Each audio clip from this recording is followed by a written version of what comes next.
Hello. Yes जय, आपको मेरी आवाज आ रही है? Yes sir. Yes sir. Okay.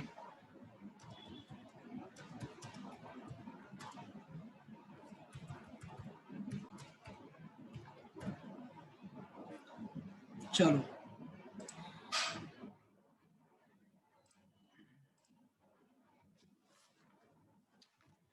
तो हाँ, okay, so let me start. पिछली क्लास में हम लोग कहाँ तक पढ़े थे बताइए? डायमेंशन पढ़ रहे थे, राइट? डायमेंशन में कहाँ यस तक सर। करवाया था, जय बताइए। लास्ट क्लास में मैंने शायद कुछ होमवर्क दिया होगा, आपको याद है कुछ?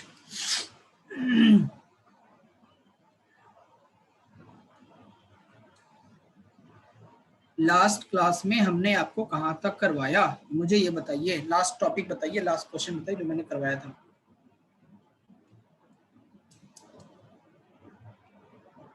जय शर्मा, जल्दी बोलो। सर हम वो कर रहे थे, क्या? रीजन कितने होते हैं, सिग्निफिकेंट रीजन। Significant reason? ये मैंने किधर पढ़ाया? हम्म सर फिजिक वो जिस अगर 14.35 हो तो उसमें कितने सिग्निफिकेंट फिगर्स मैंने हैं। कहाँ पढ़ाया आपको? मैंने सिग्निफिकेंट फिगर अभी पढ़ाया नहीं, मैंने तो डायमेंशन अभी स्टार्ट किया नहीं किया, वो देखो आप। डायमेंशन मैंने स्टार्ट किया था। Yes sir. हाँ, डायमेंशन स्टार्ट किया था, आपके लिए नहीं किया था, बताइए। कर दिया था सर। स्टार्ट कर दिया था। और क्या क्या क्या करवाए थे? क्वेश्चंस कौन कौन से करवाए थे बताओ? सर डायमेंशन में क्या बोलते हैं? हम्म वीडियो ऑन करिए, अपना वीडियो ऑन कर लीजिए। सर वो नेटवर्क स्लो आता है, फिर मैं बिल्कुल आवाज नहीं आएगी। अच्छा अच्छा, ठीक है।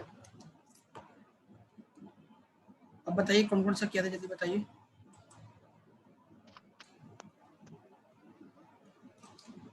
सर हम फॉर्मूला के वो निकाल रहे थे, एनर्जी का क्या होता है।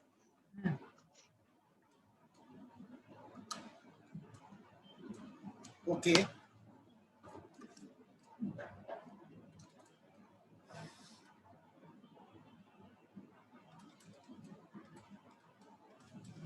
Right the dimensional formula.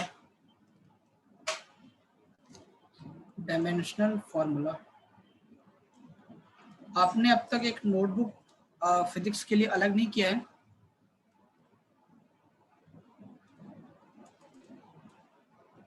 Of the following, तो इनके डायमेंशनल फॉर्मूला मुझे बताइए। सबसे पहले मैं आपको बोलता हूँ फ्रीक्वेंसी का। दूसरा मैं आपको बोलता हूँ एंगुलर मोमेंटम का। और तीसरा मैं आपको बोलता हूँ कैपेसिटेंस का। और चौथा मैं आपको बोलता हूँ यंग्स मॉडुलस का।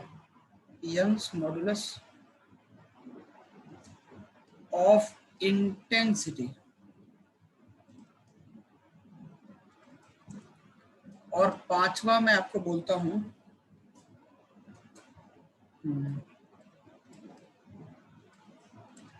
प्लैंक्स कांस्टेंट का। जल्दी से पांचों निकालिए तो फटाफट। फ्रीक्वेंसी का फॉर्मूला क्या होता है बेटा? 1 टाइम पीरियड होता नहीं होता? बोलिए, होता है ना? Yes sir. इसको जल्दी से कैलकुलेट करिए फटाफट। एंगुलर मोमेंटम क्या होता है? M V R sine theta. Capacitance क्या होता है? Q into V. Young modulus of intensity क्या होता है? Stress upon strain. ठीक है। और प्लैंक्स कांस्टेंट क्या होता है? H is equal to E upon F. जल्दी से बताओ।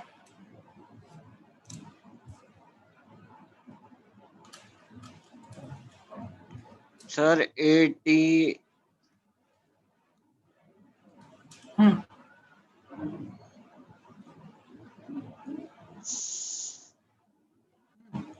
80 आई।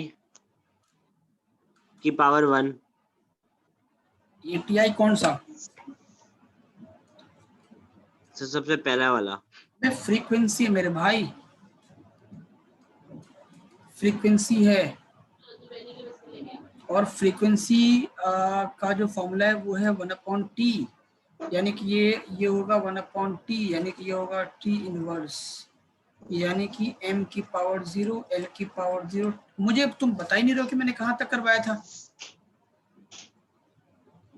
आप सर अपनी यहाँ तक ही किया था नोट हमने। मुझे मेरे भाई आप नोटबुक चेक करिए और नोटबुक में देखिए क्या मैंने डायमेंशन टॉपिक लिखा है या नहीं लिखा, बताइए।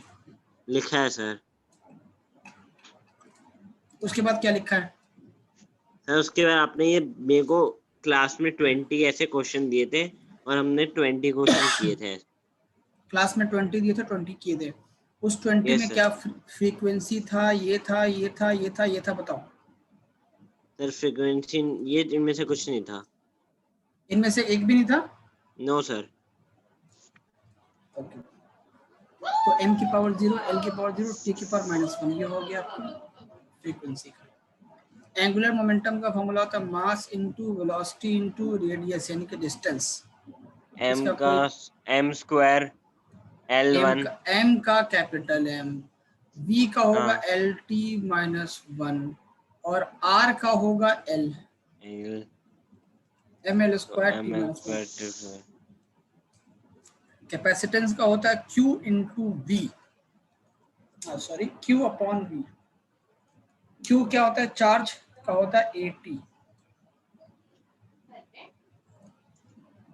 ठीक है। और V यानी कि वोल्टेज, वोल्टेज होता है वर्क डन अपॉन चार्ज, ठीक है। तो ये होगा AT अपॉन वर्क डन का होता है ML स्क्वायर T-2, ठीक है। और चार्ज का होता है A इंटू टी, ये ऊपर चला जाएगा, तो ये होगा m की पावर -1 और l की पावर 2, और उसके बाद m की पावर -1 और l की पावर 2, और इसके बाद ये t ऊपर जाएगा तो -4 और +4, ठीक है। a स्क्वायर और t की पावर +4, ये हो गया तुम्हारा किसका? कैपेसिटेंस का। नेक्स्ट बताओ, यंग्स मॉडुलस ऑफ इंटेंसिटी करो। स्ट्रेस अपॉन स्ट्रेन, स्ट्रेस होता है pressure upon area, force upon area, और स्ट्रेन का कोई इसका वो नहीं है, डायमेंशन नहीं होता। तो फोर्स का होता है आपका ML-T-2 डिवाइड बाई एरिया का होता है L²। ये एक से एक कट गया तो ये क्या होगा ML की पावर -1 T की पावर -2, है ना जय शर्मा? आज बात समझ में? Yes sir. Planck's constant H बराबर होता है E अपॉन F, क्योंकि E is equal to HF होता है।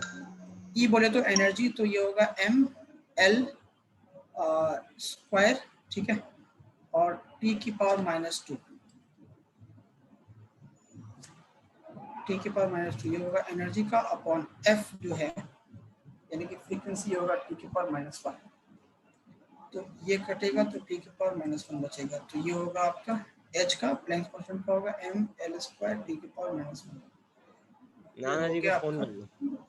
ये हो गया आपका प्लैंक्स कांस्टेंट, ठीक है, डन।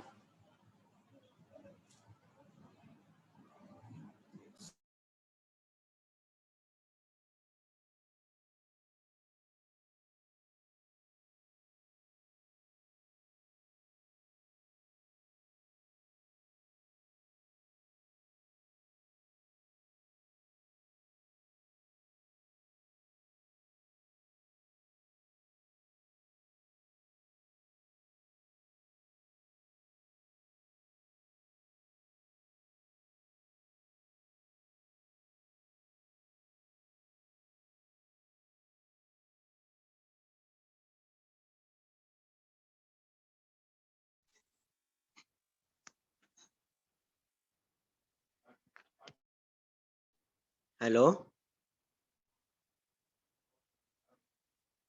सर, आपकी आवाज नहीं आ रही है। सर, आपकी आवाज नहीं आ रही है। हेलो अभी हो गया डन? हेलो अभी हो गया डन? हेलो मेरी आवाज आ रही है जय? सर, आपकी आवाज नहीं आ रही है। मेरी आवाज बिल्कुल भी नहीं आ रही है। एम आई ऑडिबल जय शर्मा? ये सर, अब आई थोड़ी सी। अच्छा ठीक है, ठीक है, आगे बढ़े।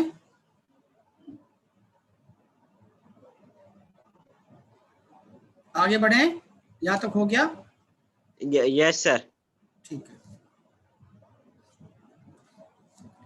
लिखो प्रिंसिपल ऑफ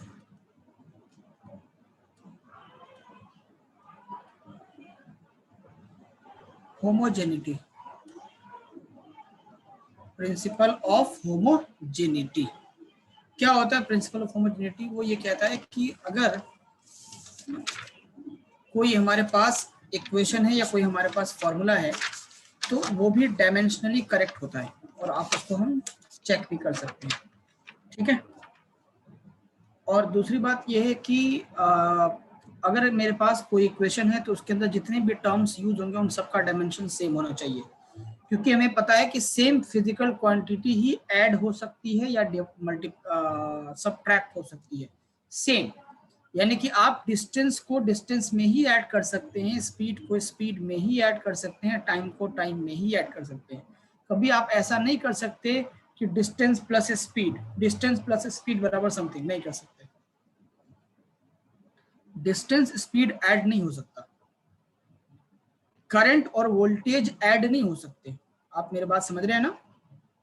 इसका मतलब ये है कि किसी भी इक्वेशन में जो टर्म्स लिखी होती हैं ऐड या सब्ट्रैक्ट के साथ, वो सारे सेम डायमेंशन वाले टर्म्स होते हैं, ठीक है। चलो, तो dimension of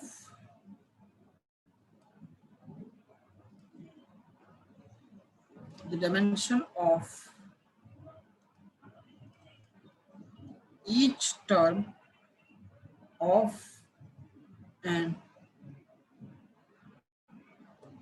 equation must be same. The dimension of each term of an equation must be same. यानी कि मान लो मेरे पास कोई इक्वेशन है, इसमें कई सारे टर्म्स हैं, इक्वल टू कुछ भी आया, तो ये मान लो पहला टर्म है, मान लेते हैं t1, दूसरा टर्म है मान लेते हैं t2, तीसरा टर्म है मान लेते हैं t3, चौथा टर्म है t4। तो इन सारे की डायमेंशन हमेशा सेम होगी। This t1 and t2, this t1 और t2 और t3 और t4, इन सब का सेम डायमेंशन होना चाहिए, तभी ये इक्वेशन करेक्ट होगा, नहीं तो रॉन्ग हो जाएगा। यानी कि डिस्टेंस में हमेशा डिस्टेंस ही ऐड होगा या सब्ट्रैक्ट होगा, डिस्टेंस में कभी टाइम या कोई और क्वांटिटी ऐड या सब्ट्रैक्ट नहीं हो सकता, ठीक है। तो लिख देता हूं मैं that we can add and subtract similar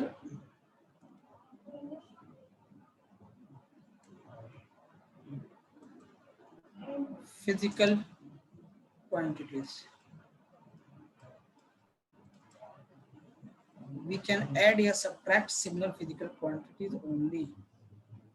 यानी कि अगर मेरे पास डिस्टेंस है 5 मीटर तो इसमें आप डिस्टेंस ही जोड़ सकते हो।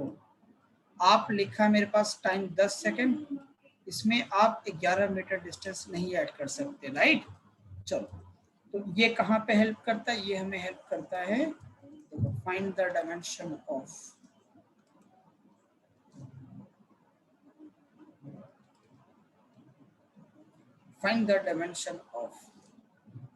पहला क्या लिखा है? A and B in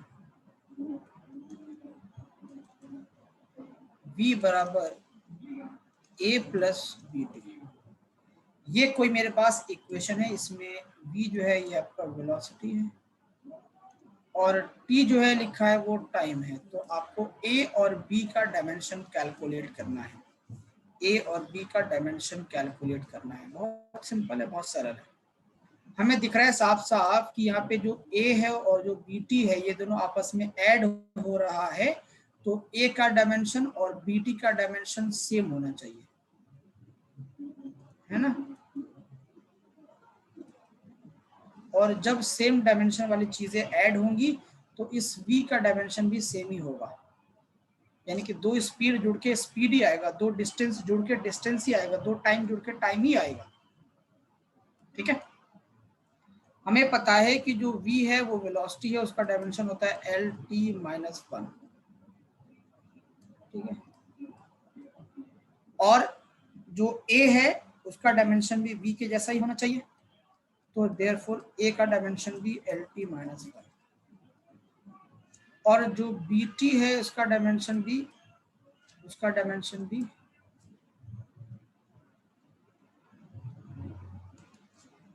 lt-1 ही होना चाहिए।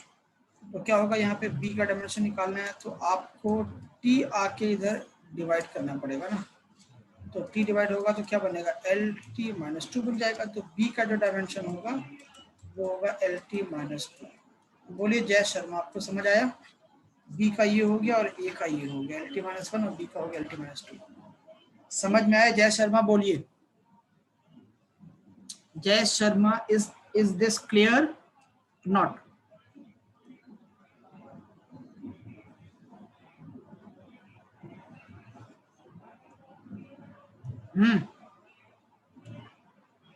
हेलो जय, is this clear?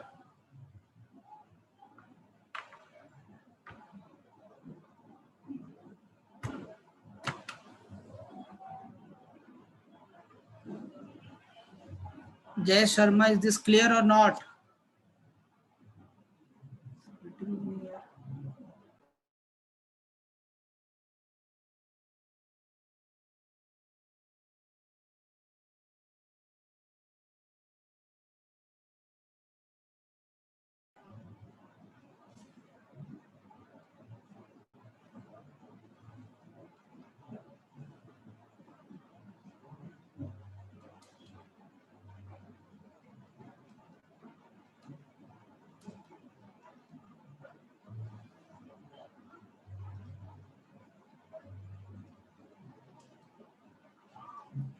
Find the dimension of A, B, C, D, E in x बराबर a plus B T plus C T square plus D plus T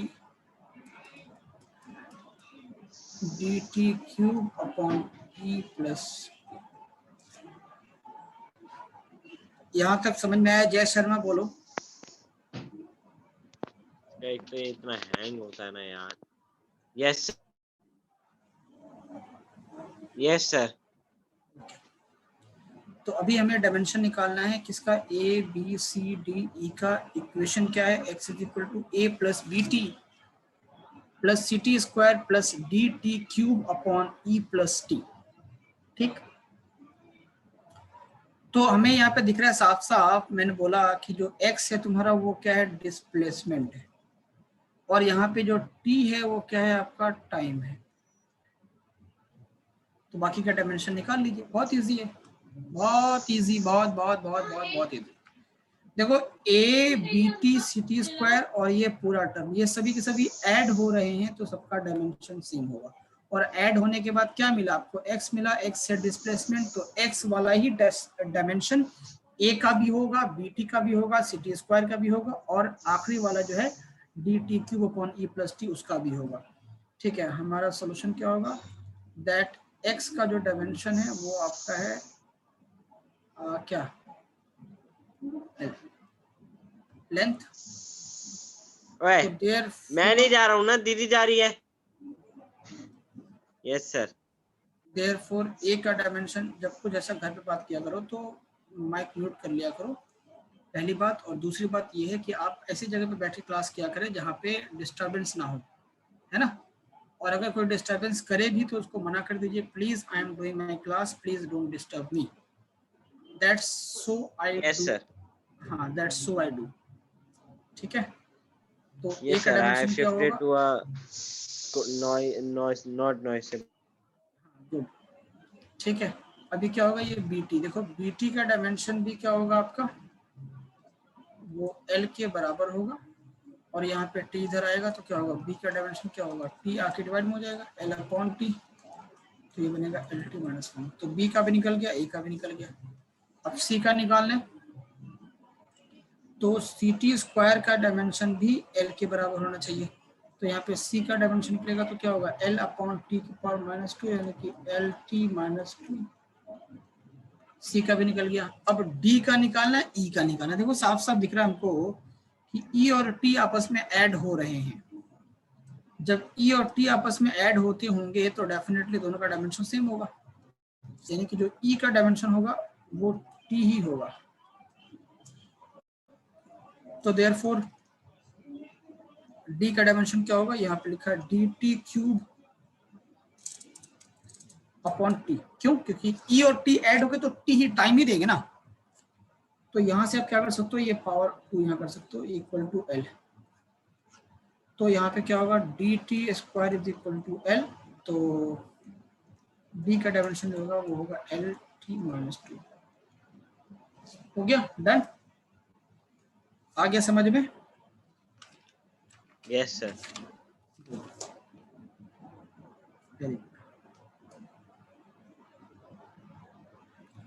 next लिखिए, application of dimension analysis. Application of dimension analysis.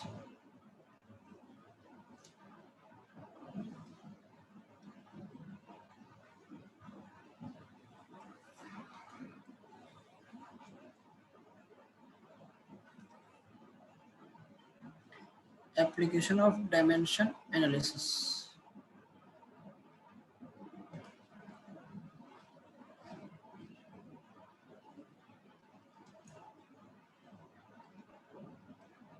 ठीक है, yes sir. Dimension analysis का जो सबसे पहला application है बच्चे, वो ये है कि कोई भी इक्वेशन करेक्ट है या नहीं, कोई भी इक्वेशन किसी भी तरीके का हो सकता है या नहीं, उसको हम चेक कर सकते हैं परफेक्टली। कैसे चेक करेंगे, सिंपल सा है कि अगर सारे इक्वेशन का जो डायमेंशन हमने निकाला, इक्वेशन में सारे टर्म्स का डायमेंशन हमने निकाला, अगर LHS का डायमेंशन RHS का डायमेंशन इक्वल आ गया, सेम आ गया, मतलब कि वो डायमेंशनली इक्वेशन करेक्ट है। अगर सेम नहीं आया सर। तो रॉन्ग है ना। बोलो। सर 1 मिनट वेट करोगे, मुझे वॉशरूम जाना है जरा। ठीक है, जल्दी आइए। Yes sir.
Yes sir.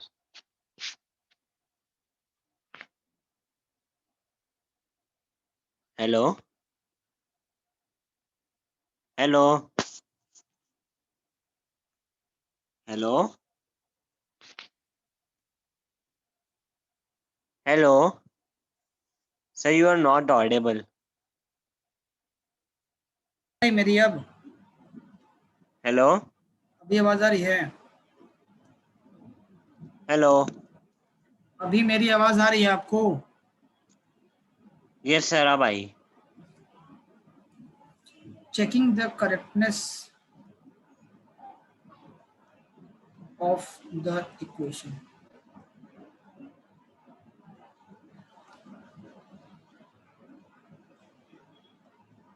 ठीक है, इक्वेशन के करेक्टनेस को चेक करना सबसे पहला एप्लीकेशन है डायमेंशन एनालिसिस का। मैंने क्या बोला, किसी इक्वेशन में एलएचएस का डायमेंशन हमेशा सेम होना चाहिए आरएचएस के डायमेंशन से। सर हाँ मेरा एक डाउट था बोलिए। इलेक्ट्रिसिटी चैप्टर में। इलेक्ट्रिसिटी में? सर जैसे जब इलेक्ट्रिसिटी, हाँ 11th में इलेक्ट्रिसिटी कहाँ पढ़ना है भाई? नहीं, इलेक्ट्रिसिटी चैप्टर में नहीं, मतलब इलेक्ट्रिसिटी मतलब एक क्वेश्चन था, डाउट था एक तरह से। हाँ बताइए। एक ये क्वेश्चन था कि सर जैसे इलेक्ट्रिसिटी हमारे घर पे आती है, तो अगर हम उसे छुए तो हमें करंट लगता है, लेकिन हमारे अंदर तो भी इलेक्ट्रिक चार्जेस, मतलब वो इलेक्ट्रिक सिग्नल्स घूम रहे होते हैं, तो हमें उनको, वो तो हमको लगते नहीं है अपनी बॉडी में इतने, मतलब वो शॉक नहीं देते, ये शॉक देते हैं, ऐसा क्यों होता है? तुम्हें पता है ना कि इलेक्ट्रिसिटी दो टाइप का होता है, एक होता है एसी, एक होता है DC. And you yes sir. Always know that AC current gives you a shock. Yes sir. हाँ, डीसी डज नॉट। हमारे बॉडी में चार्जेस हैं, वो चार्जेस इलेक्ट्रिक इम्पल्स के फॉर्म में charge basically electric field create करते हैं। आपके बॉडी में जो इन्फॉर्मेशन फ्लो होती है ब्लड में, वो सब इलेक्ट्रिक इम्पल्स के फॉर्म में होती हैं, चाहे वो ऑडियो नर्व के अंदर हो या ऑप्टिक नर्व के अंदर हो या कहीं भी कोई भी इन्फॉर्मेशन मोटर नर्व्स के अंदर हो, सेंसरी नर्व्स के अंदर हो, सारे इन्फॉर्मेशन इलेक्ट्रिक इम्पल्स के फॉर्म में फ्लो होती है। और हमें पता है कि electric impulse produces electric field as well as magnetic field, but they don't form AC current to get the shock। आप समझ रहे हैं? AC yes sir. करंट हमें शॉक देता है जिसकी फ्रीक्वेंसी 50 हर्ट्ज होती है। Yes sir. हाँ चलो, तो checking the correctness of the equation ये सबसे पहला एप्लीकेशन है। यानी कि अच्छा, करेक्टनेस का मतलब यहाँ पे क्या, करेक्टनेस का यहाँ मतलब है सिर्फ डायमेंशनली करेक्ट हमें चेक करना है, डायमेंशनली, यानी कि कोई भी इक्वेशन हमें डायमेंशनली करेक्ट है या नहीं हम चेक कर सकते हैं। ये पहला इसका एप्लीकेशन है। ठीक है, एलएचएस का डायमेंशन आरएचएस का डायमेंशन इक्वल होगा तो कहेंगे डायमेंशनली करेक्ट है। ठीक, फॉर अ करेक्ट इक्वेशन, कोई भी इक्वेशन अगर करेक्ट है या नहीं, डायमेंशन ऑफ ईच टर्म, आपका डाउट क्लियर हो गया? Yes sir. Dimension of each term of LHS is equal to dimension of each term of RHS.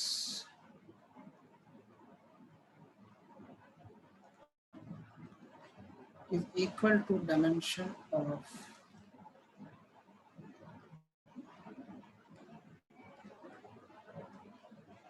each term of RHS। ठीक है, ये पहला एप्लीकेशन है डायमेंशन एनालिसिस का। जैसे मान लो फॉर एग्जांपल मैं आपसे पूछता हूँ कि check the correctness of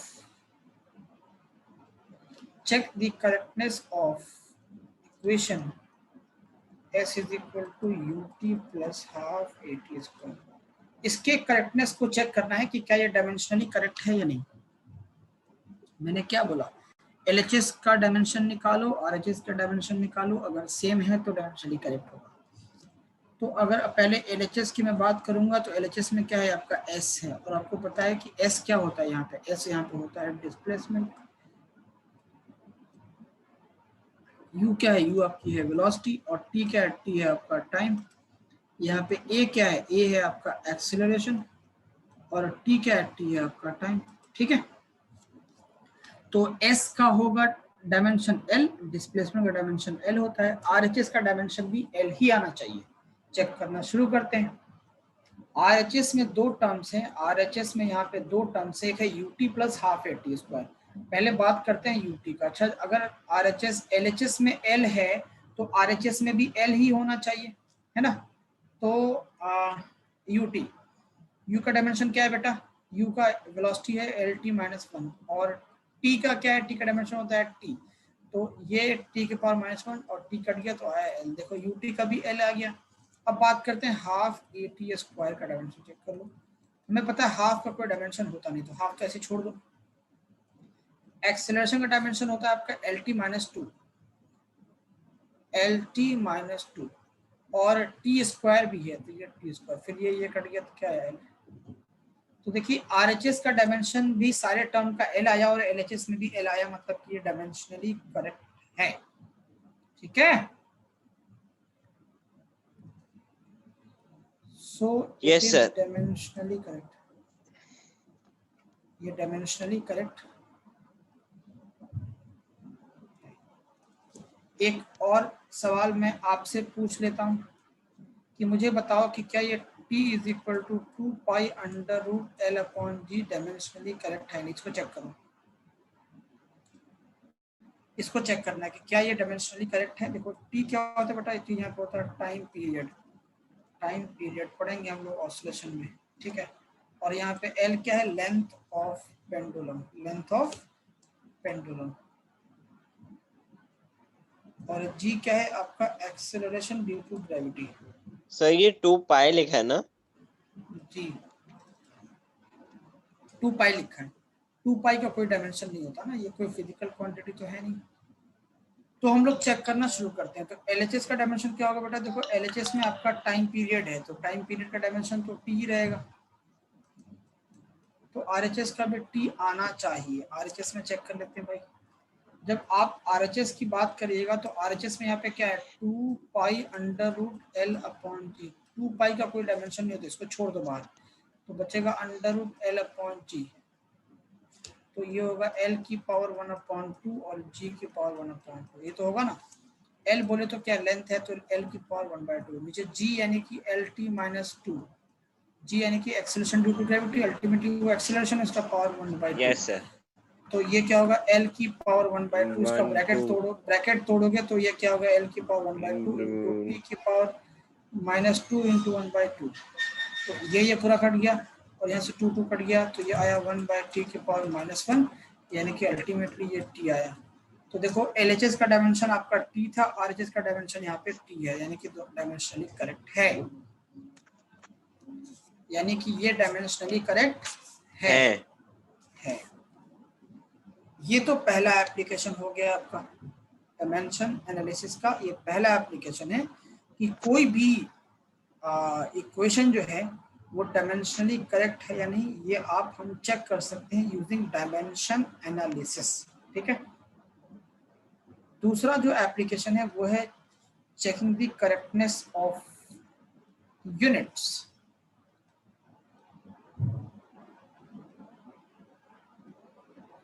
correctness of units हमने आपको स्टार्टिंग में पढ़ाया था दैट फिजिकल क्वांटिटी जो होती है ना, जो आपकी फिजिकल क्वांटिटी होती है वो होती है numerical value multiplied by unit, यानी कि फिजिकल क्वांटिटी होता है n इंटू यू। राइट, कोई दिक्कत नहीं है ना। तो अगर मैं checking the correctness of the unit, अगर मैं फिजिकल क्वांटिटी के यूनिट्स को कम, जैसे मान लो लेंथ है, अब लेंथ में लिख दिया मीटर में, अब लेंथ को मीटर में न लिखने के बजाय मैंने लिख दिया सेंटीमीटर में, तो अगर लेंथ 1 मीटर था मीटर में, तो सेंटीमीटर में वो 100 सेंटीमीटर होगा। तो जो मीटर से सेंटीमीटर जाने पे मीटर के आगे अगर 1 लिखा तो सेंटीमीटर के आगे जाके 100 लिखना पड़ेगा। जैसे मान लो फॉर एग्जांपल ये लिखा है 1 metre, length is equal to 1 metre. आप इस 1 मीटर को 100 सेंटीमीटर भी लिख सकते हो। तो क्या ये 1 m के आगे 1 और cm के आगे 100 लिखना क्या ये सही लिखा है या गलत लिखा है? इस तरीके से करेक्टनेस को हम checking of the correctness of units कहते हैं, और इसका फॉर्मूला सर बिल्कुल सही है। Simple n1 u1 equal to n2 u2। नहीं, ये तो सही है, सवाल ये नहीं होगा ना, सवाल तो दूसरे टाइप का होगा। ठीक है, यानी कि यूनिट्स भी दोनों तरफ ये हमेशा करेक्ट होंगे, और n1 u1 equal to always n2 u2। ठीक है, तो हमें कैलकुलेट बेसिकली करना होता है ज्यादा करके n2, कि अगर मैंने मीटर के फॉर्म में 1 लिखा है तो सेंटीमीटर के फॉर्म में क्या होगा। तो हमें जनरली कैलकुलेट करना होता है n2। तो यहाँ से n2 इक्वल टू हम लिखेंगे n1 u1 अपॉन। ठीक है, चलो मैं सवाल एग्जांपल तुम्हें दिखाता हूँ। जैसे मान लो सवाल है कन्वर्ट, ये आता है एग्जाम में पूछने के लिए, कन्वर्ट 1 न्यूटन टू 1 न्यूटन को डाइन में कन्वर्ट करिए। 1 न्यूटन में कितना डाइन होगा? ठीक है, आपको पता है कि न्यूटन जो है वो फोर्स की स्टैंडर्ड यूनिट है, स्टैंडर्ड यूनिट ऑफ फोर्स। और डाइन भी फोर्स की ही यूनिट है, लेकिन वो सीजीएस यूनिट है। ठीक है, तो एक सीजीएस मतलब क्या होता है? सीजीएस का मतलब ये है कि देखो, अगर लेंथ को मीटर में लोगे, मास को केजी में लोगे, और टाइम को सेकंड में लोगे, तो फोर्स की यूनिट आएगी न्यूटन में। ऐसा भी हो सकता है कि लेंथ को हम सेंटीमीटर में ले, मास को हम ग्राम में ले, टाइम को हम सेकंड में ही ले। तो जब फोर्स निकालोगे तो फोर्स का जो यूनिट आएगा बेटा वो आएगा डाइन। ठीक है, आपको आपको पढ़ना है that force is equal to होता है मास इनटू एक्सेलरेशन, और मास की यूनिट होती है बेटा केजी, एक्सेलरेशन की यूनिट होती है मीटर पर सेकंड स्क्वायर। होती है कि नहीं होती है? तो जब मास को केजी में रखोगे, एक्सेलरेशन को मीटर पर सेकंड स्क्वायर में रखोगे, तो जो फोर्स की यूनिट आएगी वो न्यूटन आएगी। बात समझ गए मेरी? अगर इन केस आप ऐसा करते हो तो F इज इक्वल टू आप MA लिखते हो और मास को लिखते हो ग्राम में, और एक्सेलरेशन को आप लिखते हो सेंटीमीटर पर second square. In that case जो यूनिट निकल के आएगा वो डाइन होगा। आप मेरी बात समझ गए क्या होता है सीजीएस? सीजीएस का मतलब ये है कि जब लेंथ को सेंटीमीटर में, मास यस को सर। ग्राम में और टाइम को सेकंड में लोगे तो वो सीजीएस बनेगा। और फोर्स निकालते हैं जब सीजीएस के फॉर्म में, तो वो डाइन यूनिट आता है। तो क्या ये सीजीएस और एमकेएस इक्वल होते हैं, या फिर 1 न्यूटन में कितना डाइन होगा? वो N2 की वैल्यू निकालिए। ठीक है, तो कैसे निकालेंगे? देखो, जो फोर्स है बेटा, फोर्स, इस फोर्स का जो डायमेंशन होता है, वो डायमेंशन होता है MLT-2। होता नहीं होता? बोलो, होता है ना? अरे बोलिए।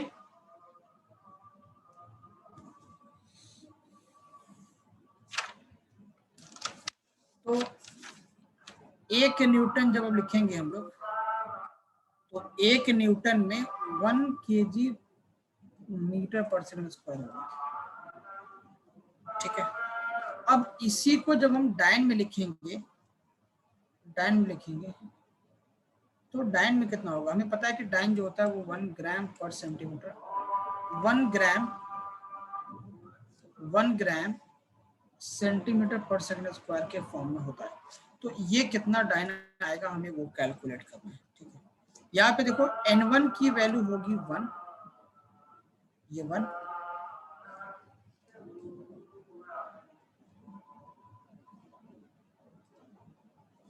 ये N1 की वैल्यू होगी 1। ठीक है, और यहाँ पे देखो साफ साफ ये मास है केजी, ये लेंथ है मीटर और ये टाइम है सेकंड। तो जो मास है यहाँ पे वो केजी के फॉर्म में, और जो लेंथ है यहाँ पे m1 जो है आपका, यस सर, जो आपका m1 है वो केजी में है, जो आपका L1 है वो मीटर में है, और जो आपका T1 है वो सेकंड में है। यहाँ पे N2 हमें नहीं पता। देखो ये N1 यहाँ पे हमें 1 पता था, बट N2 यहाँ पे हमको नहीं पता, वही तो निकालना है। और यहाँ पे जो M2 है मास जो है वो ग्राम में होगा, 1 ग्राम, ये 1 kg है, ये 1 मीटर है, 1 सेकंड है। और उसके बाद फिर लेंथ जो होगा L2 वो होगा 1 सेंटीमीटर, और जो T2 जो टाइम दिया है वो दिया 1 सेकंड। ठीक, कोई दिक्कत? बोलिए भाई, कोई दिक्कत तो नहीं है? अब यहाँ पे ये जो पूरा है ना, M से लेकर के L से लेकर T तक वो पूरा U1 है। हमें पता है that N1 U1 is equal to N2 U2। तो यहाँ से N2 equal to N1 U1 upon U2। N1 की वैल्यू होगा, U1 क्या है, U1 क्या है, U1 क्या है, U1 क्या है, U1 है आपका M1 L1 और T की पावर -2 T1। और UT क्या है, U2 है आपका M2 और L2 और T2 की पावर -2। देख बेटा यहाँ पे 1 इंटू M1 जो है, इसको क्या मैं ऐसा लिख सकता हूँ जय शर्मा, देखो that 1 into M1 upon M2 और L1 अपॉन L2 और T1 अपॉन T2 की पावर। M1 जो है वो 1 kg है, M2 जो है वो 1 ग्राम है, मल्टीप्लाई L1 जो है L1 वो है आपका 1 मीटर, 1 मीटर, और L2 जो है वो है 1 सेंटीमीटर, और T1 जो है वो है 1 सेकंड, और ये भी है 1 सेकंड, और ये कट गया आया 1। तो ऊपर में 1 kg है, तो क्या मैं 1 kg के जगह पे 1000 ग्राम लिख सकता हूँ? बोलो, नीचे भी ग्राम, और 1 मीटर को लिख सकता हूँ 100 सेंटीमीटर, और नीचे भी सेंटीमीटर, और ये तो खैर 1 ही हो गया। तो ये सेंटीमीटर सेंटीमीटर कट गया, ग्राम से ग्राम कट गया, कितना है 3 0 और ये 2 0। तो यहाँ पे N2 की वैल्यू है 3 2 5, 10 के पावर 5, कितना है 10 के पावर 5, यानी कि 1 न्यूटन में 10 की पावर 5। आई बात समझ? जय शर्मा बोलो। यस सर, नोट कर लिया? देखो नोट करो यहाँ से जल्दी से। Yes,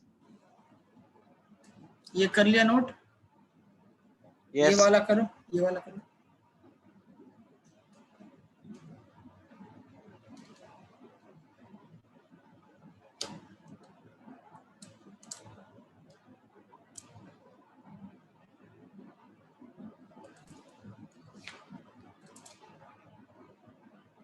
done?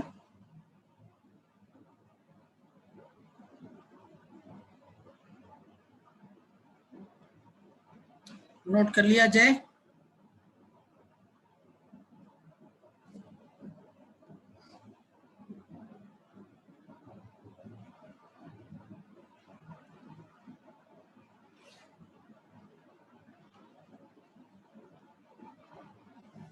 नोट कर लिया ना?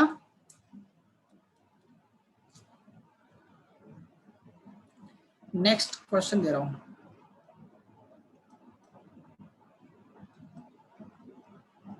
कैपिटल जी की वैल्यू होती है 6.67 into 10⁻⁻11 Newton metre square per KG square इन ऐसा यूनिट्स। इसमें ऐसा यूनिट में उसकी सीजीएस यूनिट में क्या वैल्यू होगी वो निकालनी है। Find its value in CGS. CGS में उसकी क्या वैल्यू होगी हमें वो कैलकुलेट करनी है। SI में तो दिया हुआ है, बहुत सिंपल है, जैसा पहले किया वैसे यहाँ भी करेंगे। कैपिटल G का जो डायमेंशन होता है बेटा वो होता है capital G equal to FR square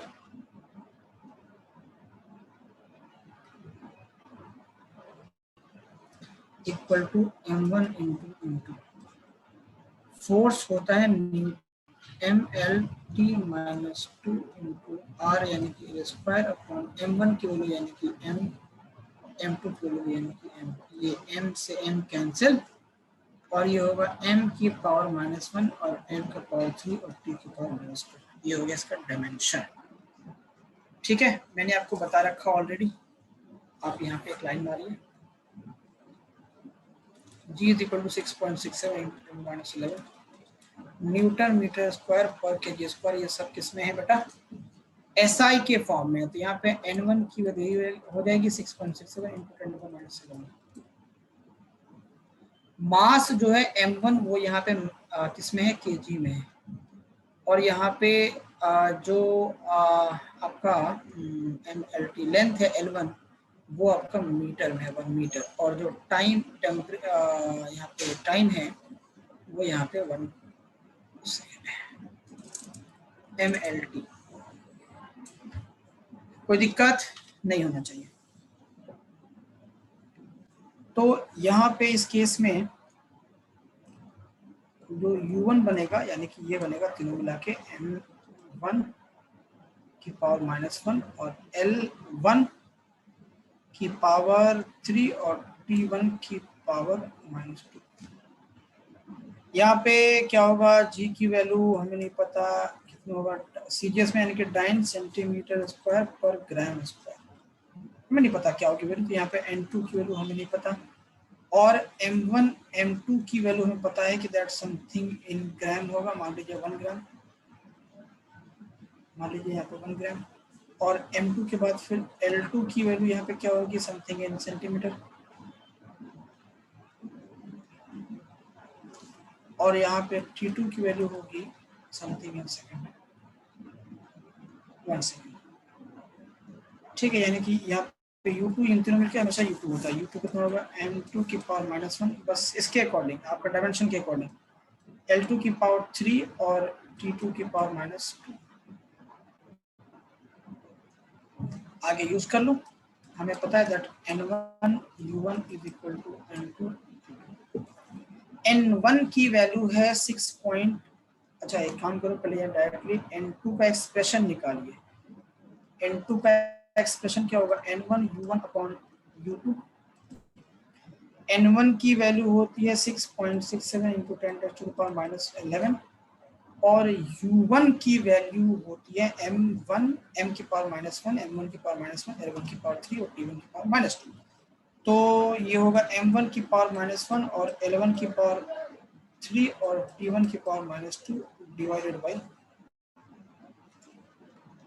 M2 की पावर -1 इंटू L2 की पावर L2 M2 की पावर -1 L2 की पावर 3 और T2 की पावर -2। समझ रहे हो ना? तो 6.67 इंटू 10⁻11 M1 अपॉन M2 की पावर -1 और L1 अपॉन L3 की पावर L1 अपॉन L2 की पावर 3 और यहाँ पे T1 अपॉन T2 की पावर -2। ठीक है, जय शर्मा बोलो। जय, कोई दिक्कत तो नहीं है अभी? तो 6.67 इंटू 10⁻11 M1 जो है बेटा आपका है वो केजी में है, तो ये 1 केजी और ये आपका 1 ग्राम। L1 जो है आपका वो है 1 मीटर और L2 जो है वो आपका 1 सेंटीमीटर और T1 जो है आपका वो 1 सेकेंड और T2 भी 1 सेकेंड। तो ये तो खत्म ही हो जाएगा।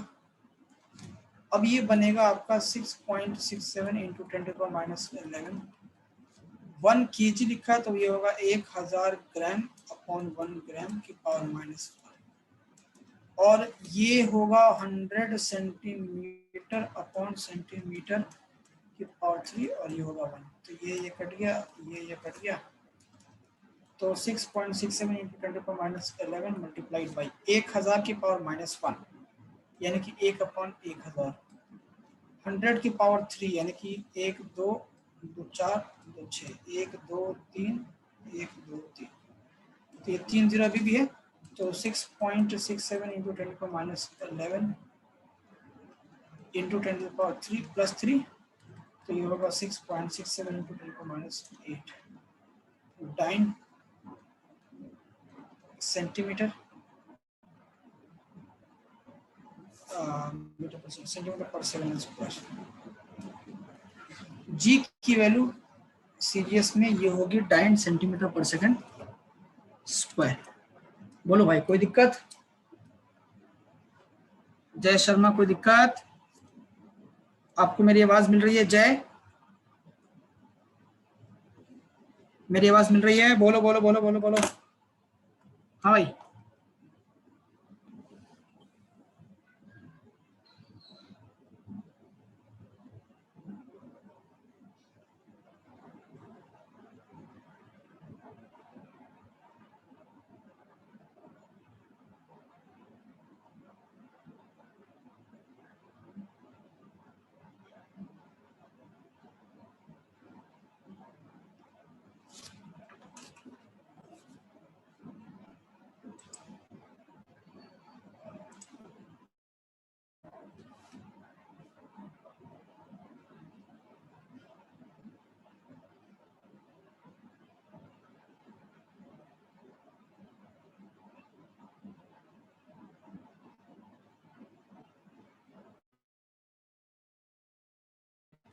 जय शर्मा मेरी आवाज आपको मिल रही है?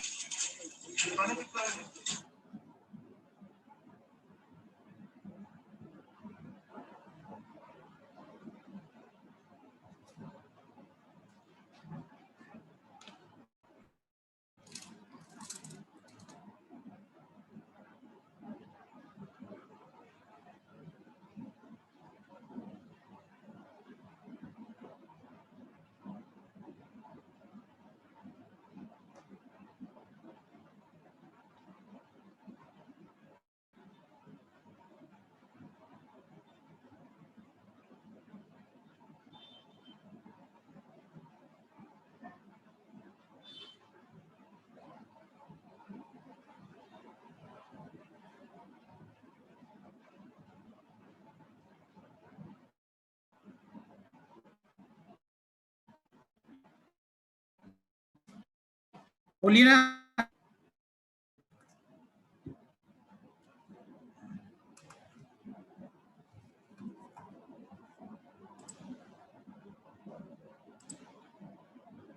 मेरी आवाज आपको नहीं मिल रही है क्या? Am I not audible? Am I not audible? Please tell मी।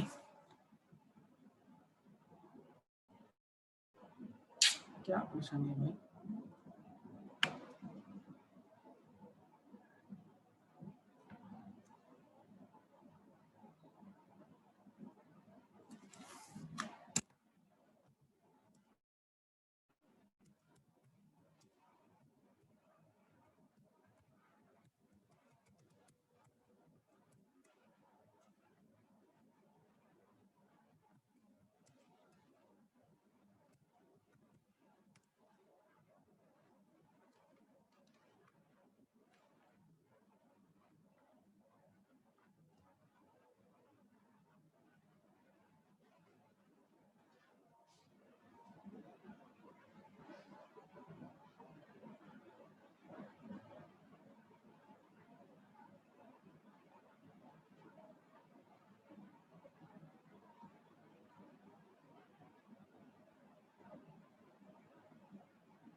अभी मेरी आवाज आ रही है जय? एम आई ऑडिबल नाउ जय? मेरी आवाज अभी आ रही, बताइए। Am I audible now?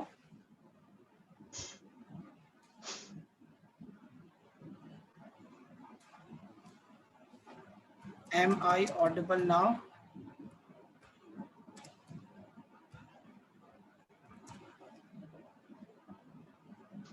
जय मेरी आवाज आ रही है अभी?